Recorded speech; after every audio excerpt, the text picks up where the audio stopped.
warahmatullahi wabarakatuh. Alhamdulillahi rabbil alamin wal 'aqibatu lil muttaqin wa la 'udwana illa 'alal zalimin. Asyhadu an la ilaha illallah wahdahu la syarika lah, al-malikul haqqul mubin, wa asyhadu anna Muhammadan abduhu wa rasuluh, shadiqul wa'dil amin. Amma ba'du. Untaian langkah yang pertama sungguh dipuji sedalam syukur. Marilah sama-sama kita panjatkan kehadirat Allah Rabbul Ghafur, yang mana Ia telah mewajibkan kita sebagai hamba-Nya untuk memuji dan bersyukur. Akan tetapi masih banyak lagi yang tidak tahu bersyukur. Yang lebih parahnya lagi, ia kufur dan takabur. Sembari daripada itu, salawat bertampaikan, salam berpujukan, rindu menampilkan kasih sayang. Tidak lupa pula kita hadiahkan kepada ruh junjungan alam, yakni Nabi besar Muhammad sallallahu alaihi wasallam, yang berlafazkan Allahumma salli wa sallim wa barik ala sayyidina Muhammad wa ala alihi sayyidina Muhammad. Dewan Hakim yang arif lagi bijaksana yang kami muliakan, rekan-rekan syariah Quran yang kami banggakan, hadirin wal hadirat rahimakumullah yang kami hormati. Sebelum kami memulai jalan ini, perlu saya ungkapkan, indah taman kainatuna, indah rumah kainatuna,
أيها الذين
Salah satu kewajiban orang tua terhadap anaknya adalah memberi nama yang baik serta perbaikan tata krama.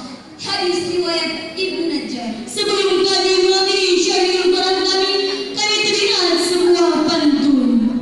Angin berhembus bukan kehendak nelayan, akan tetapi rahmat dari Tuhan. Untuk apa salahan didengarkan, kalau bukan untuk diamalkan?